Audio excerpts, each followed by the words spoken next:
किया था आप लोगों के लिए।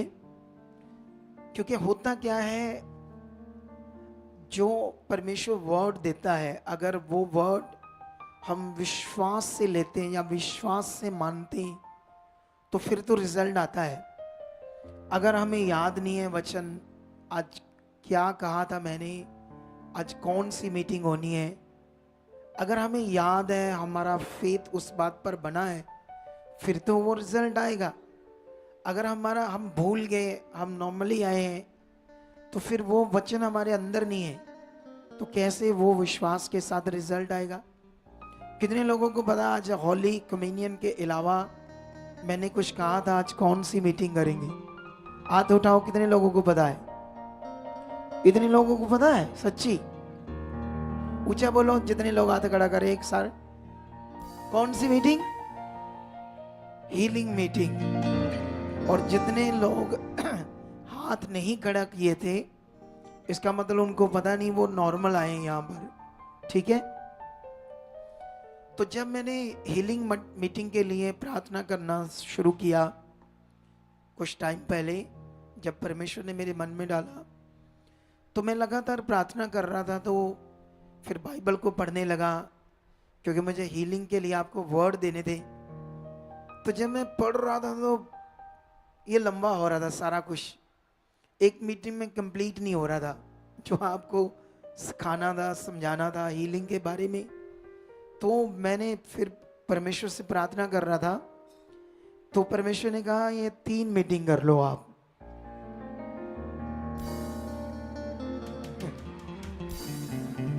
मतलब इसको समझाने के लिए 3 मीटिंग करो, ताकि आप इस वर्ड को आज भी दोगे, संडे, फिर थर्सडे, फिर संडे, तब जाकर ये कंप्लीट विषय होगा। क्योंकि मैं पढ़ते पढ़ते पढ़ते पढ़ते इतना लंबा चौड़ा विषय हो रहा था कि मैं तुम्हें 1 या 2 में भी कंप्लीट नहीं कर पा सकता था। तो इसलिए ये लगभग 3 मीटिंग में मैं आप लोगों को बाइबल के अंदर पुराना नियम, नया नियम, इसमें जितनी हीलिंग्स हुई है उसके कुछ कुछ पॉइंट समझाने हैं आपको, ताकि आपके अंदर हमेशा हीलिंग के बारे में एक सही मन बना रहे।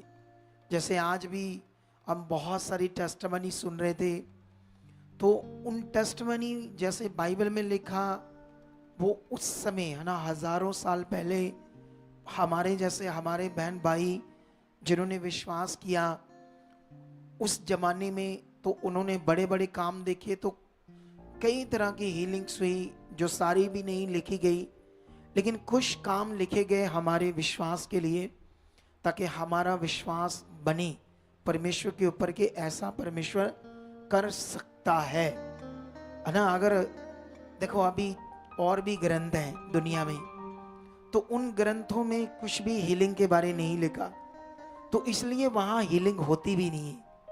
वहाँ दूसरी जगहों पर, दूसरे धर्मों में, दूसरी जगह पर जो धार्मिकता करते हैं लोग, उन ग्रंथों में ऐसा कुछ हीलिंग से बारे में, चंगाई के बारे में कुछ नहीं लिखा।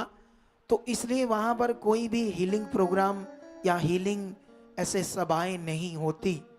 हम लोग क्यों करते हैं? क्योंकि हमें तो पता है यहाँ लिखा है, और परमेश्वर ने अपने दासों को स्पेशल इसके लिए अपॉइंट किया है। उनमें से एक मैं भी हूँ, और यहाँ हीलिंग हो रही है। हालेलुया।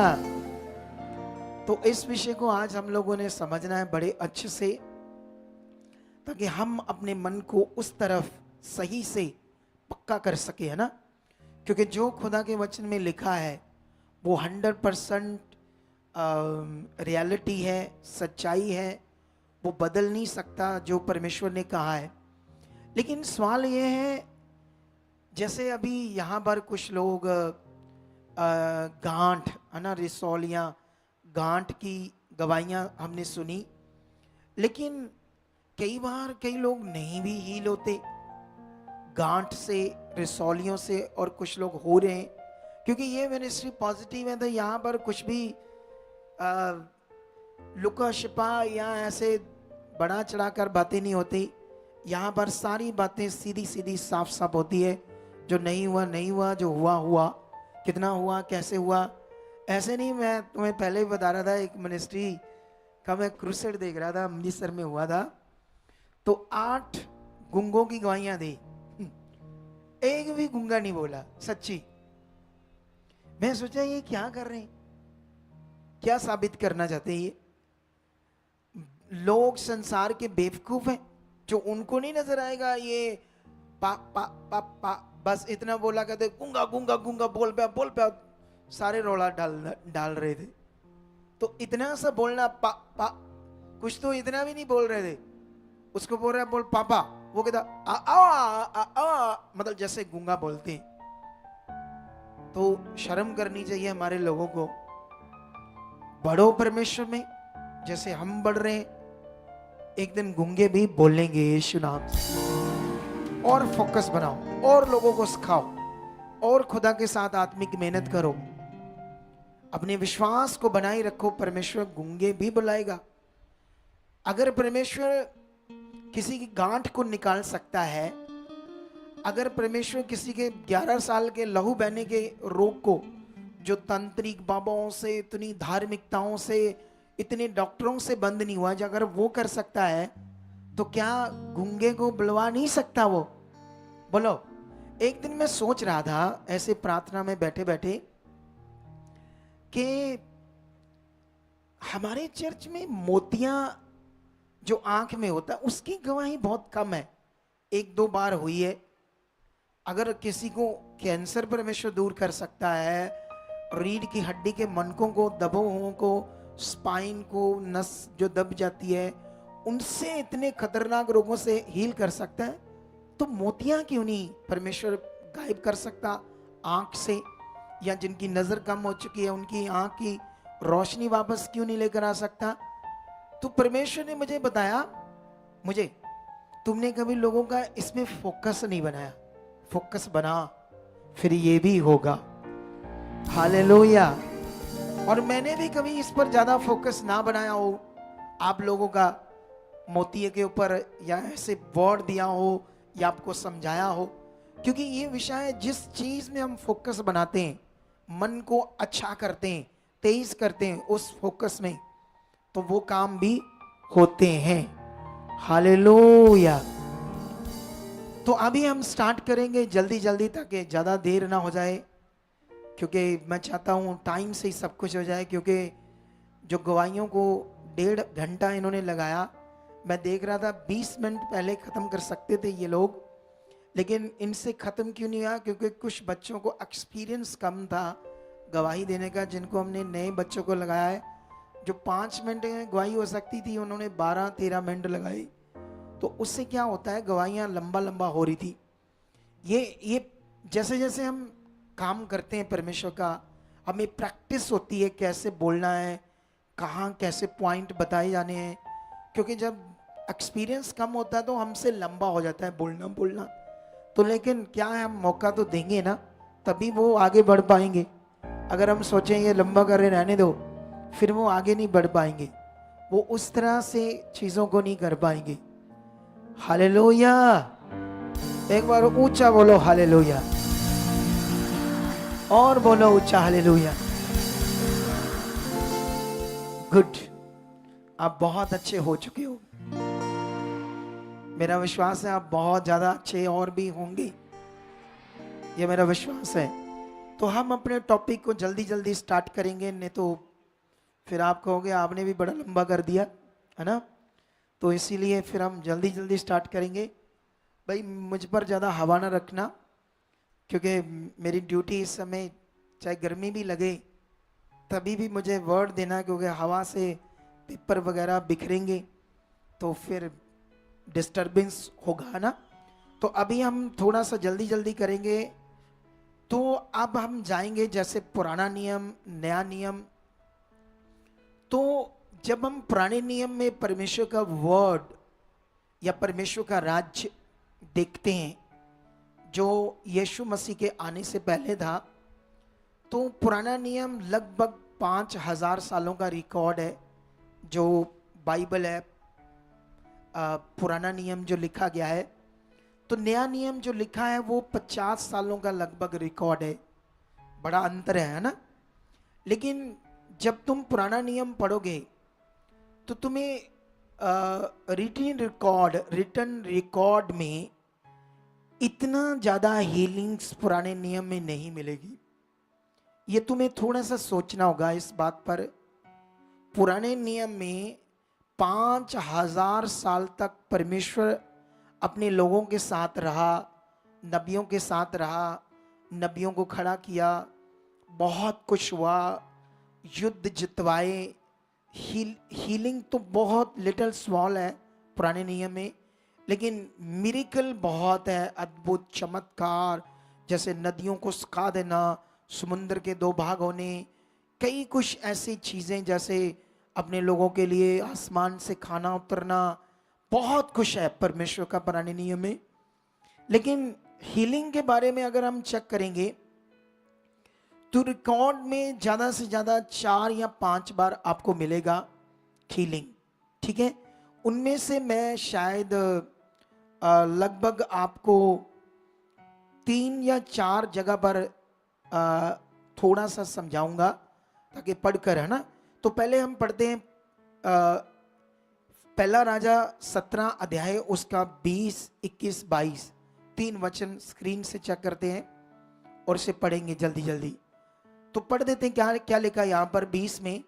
तब उसने यहोवा को पुकार कर कहा, हे मेरे परमेश्वर यहोवा, क्या तू इस विधवा का बेटा मार डालकर जिसके यहाँ मैं टिका हूं इस पर भी विपत्ति ले आएगा? आगे, तब वह बालक पर 3 बार परस गया और यहोवा को पुकार कर कहा, हे मेरे परमेश्वर यहोवा, इस बालक का प्राण इसमें फिर से डाल दे।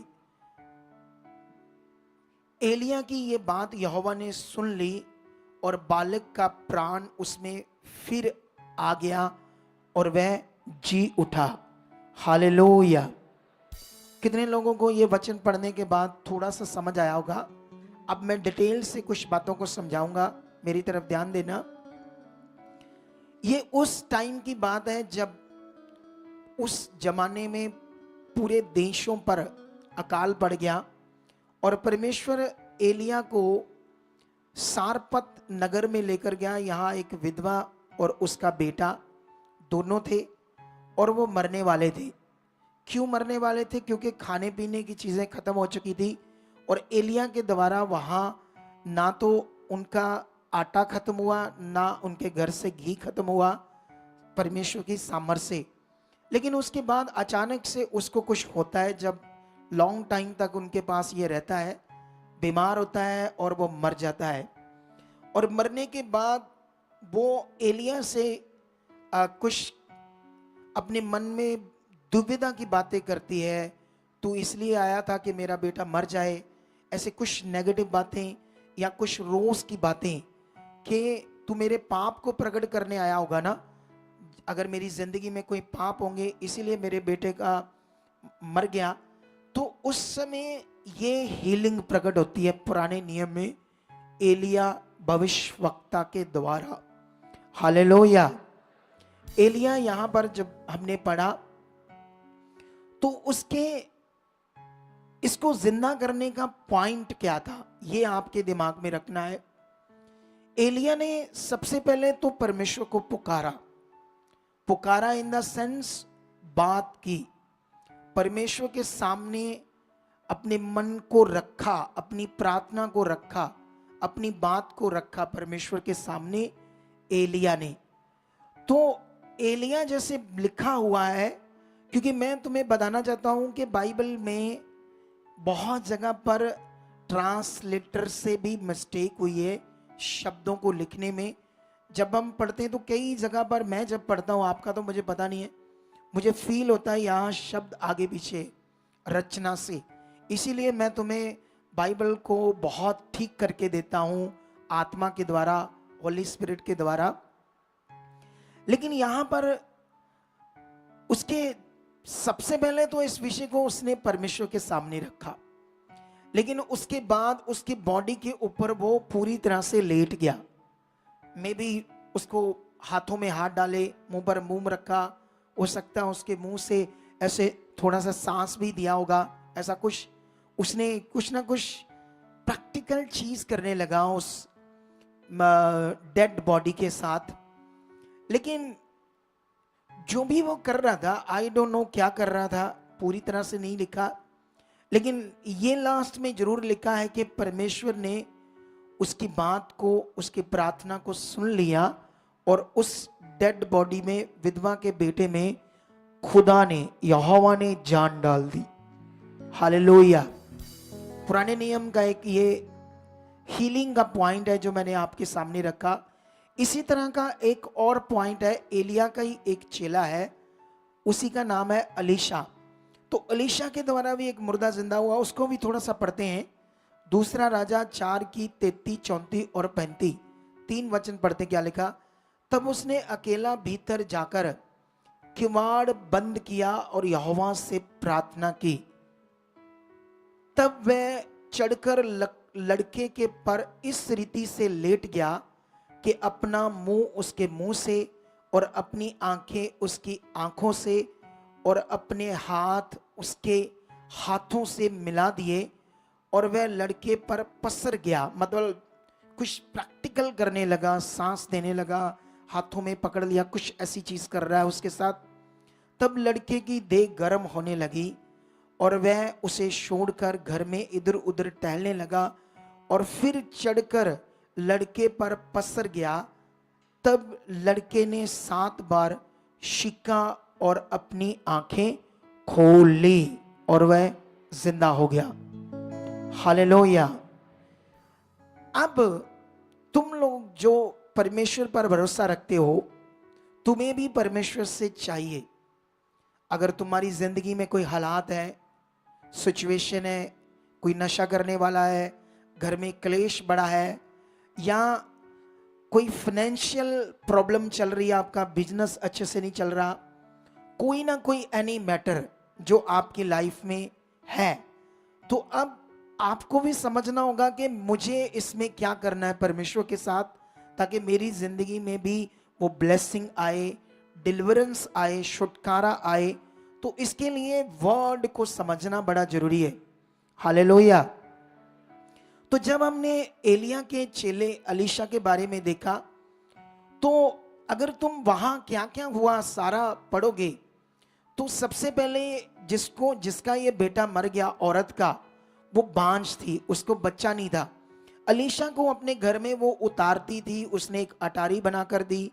अटारी का मतलब होता है चुबारा, ऊपर का एक पोर्शन जहां ये रहकर कुछ टाइम रुक कर जाता था, अपनी प्रार्थनाओं को करता था, वो सारी देखभाल उसका करते थे, खाना पीना ये सब चीजें। लेकिन जब अलीशा को अच्छा लगा तो उसने पूछा, क्योंकि वो राजा के पास एक बड़े पद पर था, है ना, जैसे मान लो अभी कोई सरकार है तो मैंने प्रार्थना की हो, या उन्हें कोई डायरेक्शन दी हो पंजाब सरकार को, तो पंजाब सरकार मुझे एक नबी समझकर एक पद में रखे सरकार में एज आ सलाहकार, या कुछ कैसे डायरेक्शन लेनी है, कैसे काम कर रहे हैं नबियों की तरह। तो अलीशा को इस पद पर रखा था उस समय राजा ही नहीं। लेकिन अलीशा ने अपने चेले गेजी से कहा, पूछ, हम राजा से इनकी बात करें, अगर उन्हें कुछ जमीन चाहिए या कुछ और इनका मैटर तो सॉल्व करें। लेकिन वो ऑलरेडी रिच थे, उनका कारोबार अच्छा था, लेकिन बाद में पता चला वो बांझ है, बच्चा नहीं है। तो फिर इसने उन्हें आशीष दी, वर्ड दिया खुश होकर आत्मा के द्वारा कि अगली बसंत ऋतु पर तुरे गोद में एक बेटा होगा। लेकिन उस समय उसने कहा, अपनी दासी को धोखा मत दे, अगर ये तेरा वचन सच्ची खुदा की ओर से है तो सचमुच पूरा होना चाहिए। धोखा का मतलब लोगों में मेरी नामधराई या मेरी इंसल्ट या बेइज्जती नहीं होनी चाहिए, तेरा वर्ड राइट मेरी जिंदगी में काम करना चाहिए। लेकिन हुआ क्या, वो बेटा होता है अगली बसंत ऋतु को। उसके बाद वो अलीशा के पास संगति में जुड़े रहते हैं। लेकिन एक दिन अचानक उसके सिर में दर्द उठता है, जब वो अपने खेतों में अपने बाप के साथ होता है, बाप उसका घर बेचता है, और अचानक घर पहुंचते ही थोड़े समय में उसकी डेथ हो जाती है किसी भयानक दर्द से। लेकिन जैसे डेथ होती है तो वो बहन के बारे में जब वहां से पढ़ोगे तो उसको ऐसे करके लिखा है शून्यमन। शून्यमन, शून्यमन एक एरिया का नाम था, औरत का नाम नहीं था। तो शून्यमन एक स्त्री अपने पति के पास जाती है और कहती है मुझे 2 दास दे और एक सवारी के लिए है ना गधा दे, मुझे सेवक के पास जाना है, अलीशा के पास जाना है। उसने कहा ना तो आज होली कम्युनियन है ना, जैसे आज है, महीने के बाद कुछ लोग आज आए होंगे होली कम्युनियन खाने, तो कुछ लोग तो इतनी बड़ी मोटी बुद्धि के होंगे आज भी नहीं आए होंगे। ऐसे भी होते हैं लोग, है ना। जैसे हमारी टीम का मेंबर एक गवाही दे रहा था कि कम से कम तुम्हें महीने में 2 बार आना चाहिए। मैंने सोचा ये नियम इसको किसने बताया 2 बार आना चाहिए, ये अपनी बुद्धि लगा दी इसने, है ना।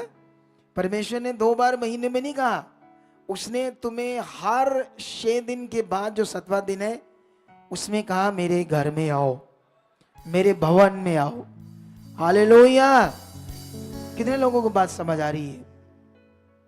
इस पर ध्यान दो। उसके पति ने कहा ना तो पूर्णमासी है ना फसह का दिन है, तू किस लिए जाना चाहती है? तो उसने कहा भला होगा, पॉजिटिव रही।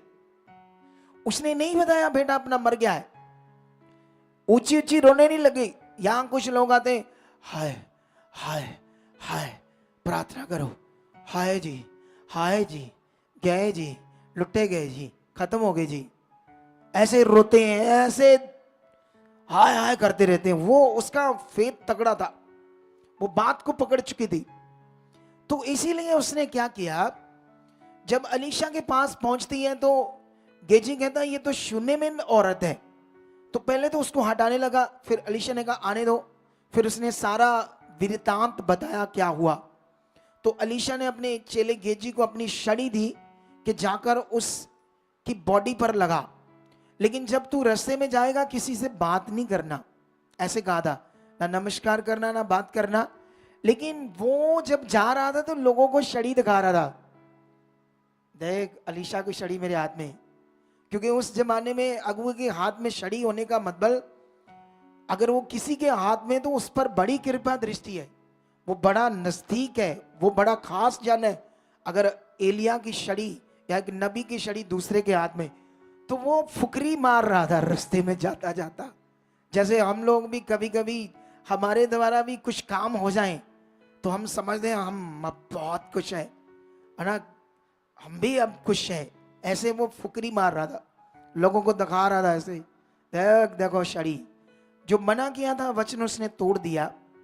तोड़ने के बाद जब वो मृतक बच्चे के ऊपर छड़ी को लगाता, कुछ भी नहीं होता, हल्का सा भी कुछ नहीं होता। फिर खुद अलीशा आता है। तो ये जो लिखा आपने पढ़ दिया कि फिर वो एक प्रैक्टिकली उस मुर्दे के साथ करता है, लेकिन मेन काम क्या करता है, प्रार्थना करता है, परमेश्वर के सामने रखता है उस विषय को। अब कुछ प्रैक्टिकल चीज कर रहा है, डोंट नो क्यों कर रहा है, होली स्पिरिट ने कहा था ना कहा था, लेकिन जहां तक मैं आगे जाकर तुम्हें क्लैरिटी दूंगा, क्या तुम्हें भी जब कुछ ऐसा हो करना चाहिए या क्या करना चाहिए, है ना। जैसे दुनिया में अगर कोई डेड बॉडी है तो हमें मुर्दे के बारे में ऐसा लिखा है, तो क्या हमें भी ऐसा करना चाहिए या अब क्या करना चाहिए? अगर किसी को डेड बॉडी को जिंदा करना है, क्या उतना बड़ा विश्वास अगुए के अंदर या लोगों के अंदर है डेड बॉडी जिंदा करने का? इस दुनिया में इन लोगों ने तो कर दिया। हालेलुया। कितने लोगों को बात समझ आ रही है? लेकिन यहां पर मैं समझता हूं, जो इन्होंने परमेश्वर के सामने बात को रखा विश्वास के साथ, उसको परमेश्वर ने पूरा किया। उसको खुदावंद ने अपनी सामर्थ के द्वारा उस बच्चे को क्या कर दिया, जिंदा कर दिया। तो आपके पास 2 पॉइंट आगे हैं, अभी और क्लैरिटी लेनी है, क्योंकि मैं बता रहा था ना ये बड़ा लंबा चौड़ा विषय सामने आ गया। मेरी एक मीटिंग या 2 में भी पूरा नहीं होने वाला था, इसलिए मैं तुम्हें जल्दी जल्दी आज कुछ पॉइंट समझाऊंगा। लेकिन इसके बाद अगर तुम नमान कोड़ी के बारे में पढ़ो, ठीक है, तो नमान कोड़ी यीशु को मानने वाला नहीं था और ना ही इजरायली था, वो अन्य जातियों से था। वो अराम देश का राजा का सेनापति था। लेकिन जब इजराइल हारा तो कुछ एरिया उन्होंने जीत लिया और उसमें से कुछ लोग को बंदी बनाया। उनमें से एक छोटी सी लड़की भी बंदी बनी, जब उसने इसे देखा तो उसने कहा अगर हमारे देश का भविष्यवक्ता अलीशा यहां होता तो तुम कोढ़ से चंगे हो जाते। तब ये अपनी कोढ़ की चंगाई लेने के लिए पहले राजा के पास चिट्ठी लेकर जाता है नाच समझी से, पता नहीं चंगाई कैसे मिलनी है। फिर भविष्यवक्ता के पास जाता है जब बीच में कुछ मैटर खड़ा होता है। तो जब अलीशा उसे वर्ड देता है कि जाओ जर्दन नदी में 7 बार टुपकी मार तेरा कोढ़ उतर जाएगा, लेकिन बीच में ये उस वचन को नहीं लेता है, ठीक है। लेकिन जब ये लेता है तो तब इसका कोढ़ जाता है। लेकिन यहां पर जो समझना पड़ेगा आपको विषय कि जो नमान कोढ़ी था वो किस मन से आया था, चंगाई लेने जो आया था वो किस मन से आया था। वो एक विश्वास वाले मन के साथ अलीशा के पास आया था। बीच में कुछ चीजें पुराने नियम के मुताबिक हुई या 7 बार टुपकी मारना।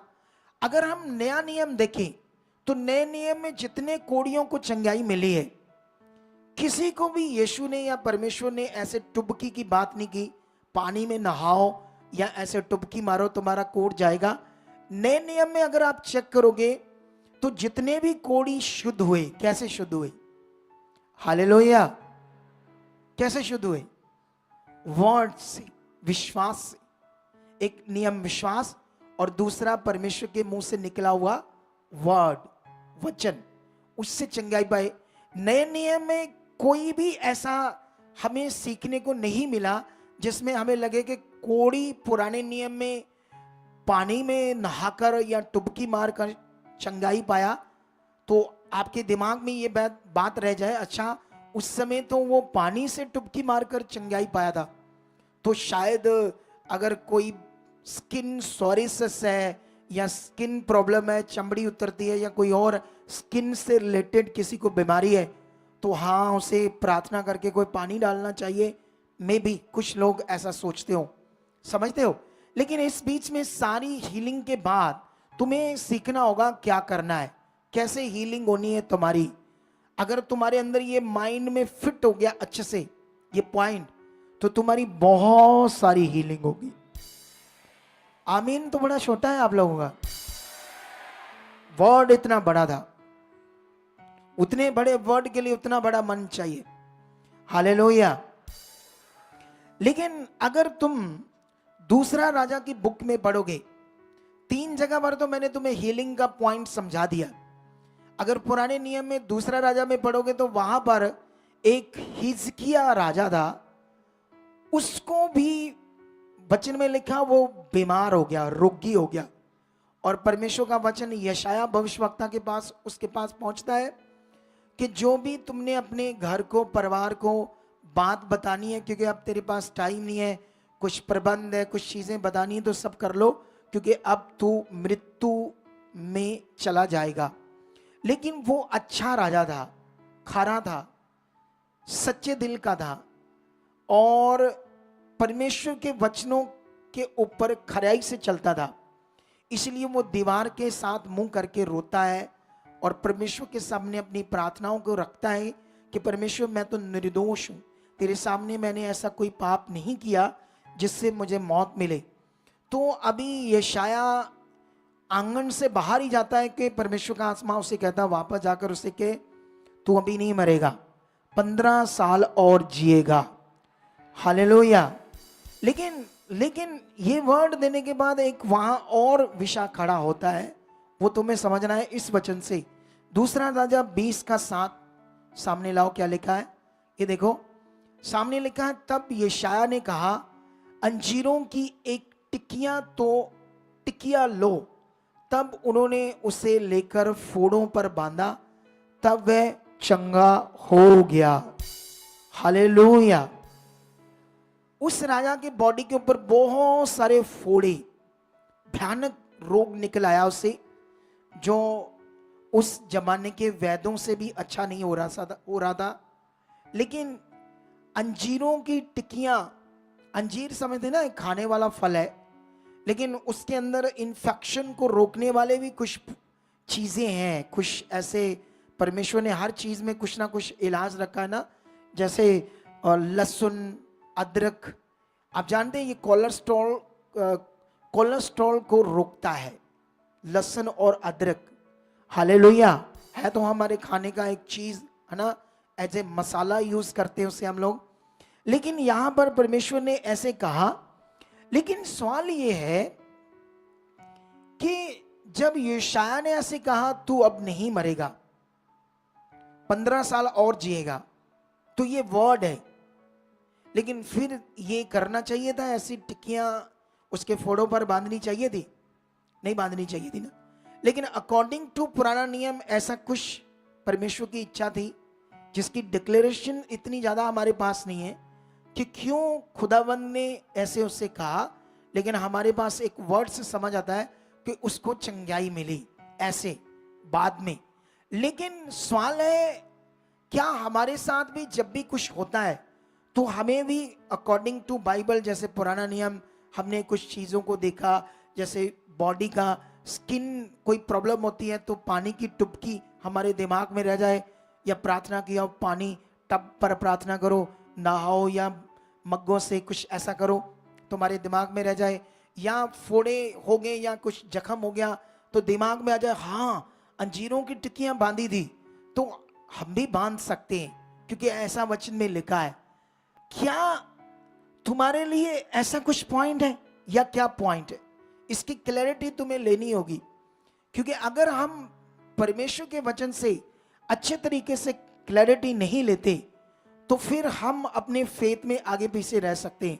हम अपना राइट फेथ परमेश्वर के साथ ना बनाकर अपनी बीमारी में, हालातों में लॉन्ग टाइम तक रह सकते हैं। जैसे आप लोगों ने देखा कि हमारे पास बहुत सारे ऐसे लोग आते हैं जो यीशु मसीह में चल रहे हैं, अलग अलग स्टेटों से आते हैं, पंजाब से आते हैं, तो वो सब लोग यीशु मसीह में चल रहे, कोई 10 साल से, कोई 5 साल से, लेकिन उनका जो फेथ है, हालेलुया, समझ गए बात को कि नहीं समझे भाई? तो इधर ध्यान दो, थोड़ा सा कड़क होकर बैठो, ढीला ना बैठो शरीर में। क्या ना बैठो? बिल्कुल भी ढीले नहीं बैठना। जैसे मैं बैठा हूं, मैं ढीला नहीं बैठा। ढीला ऐसे होता है, कुछ लोग रेस्ट मार रहे कुर्सियों पर ऐसे। इन बॉडी को ढीला मत छोड़ो, थोड़ा सा आगे अपनी ढो को आगे करके रखो, थोड़ा सा तंगी में रखो बॉडी को, हल्का सा। उसको आराम मत दो। आराम तब दो जब आप काम खत्म कर लेते हो, तब आराम दो अपनी बॉडी को, शरीर को। जब आप मीटिंग अटेंड करोगे, जब वर्ड को मानोगे, सब कुछ पूरा हो जाएगा, घर जाओगे, फिर लेट जाना, आराम दे देना। हालेलुया। क्या देना? तब आराम देना। उससे पहले आराम ना दो, थोड़ी सी तंगी में रखो ताकि ये सही रहे, आपको सुनने में प्रॉब्लम ना आए। क्योंकि जैसे शरीर ढीला पड़ेगा, ये सुस्त होगा शरीर, बॉडी, ब्रेन, फिर सुनने में दिक्कत होगी। फिर ऐसे कहोगे 4 साल हो गए हानू आंदिया, ए प्रभु दे दास बड़े लोगों को ठीक कर दे, पर मैनू ते कुछ नहीं मिलिया। ये नहीं पता ऐ हो गई है? ये नहीं कभी सोचना कसूर किसका निकालना बाद में, खुदा के दास का। हालेलुया। इन बातों पर ध्यान दो। थोड़ा सा ढो छोड़कर कुर्सी की आगे हो जाओ, थोड़ा सा 1 घंटे तक बिल्कुल नहीं ढोल लगानी आप लोगों ने, अच्छे से सुनना ध्यान देकर, ठीक है? सुनो, देखो अभी ध्यान से। तो मेरे कहने का मतलब, क्या मैंने 4 हीलिंग्स के बारे में पढ़ा, तो उसमें हीलिंग जब हो रही थी तो क्या क्या लिखा था, अगर आपके दिमाग में वो रह जाएगा तो आप भी सोचोगे ऐसा कुछ करना पड़ेगा, या ऐसा कुछ, ऐसी चीज, मटीरियलिस्ट चीज, या कुछ ऐसा है ना, जैसे कुछ जैसे जैसे लिखा है। तो इसीलिए तुम्हें ये पकड़ना होगा, पुराना नियम फिर नया नियम। अगर हम जब नए नियम में आते हैं तो सबसे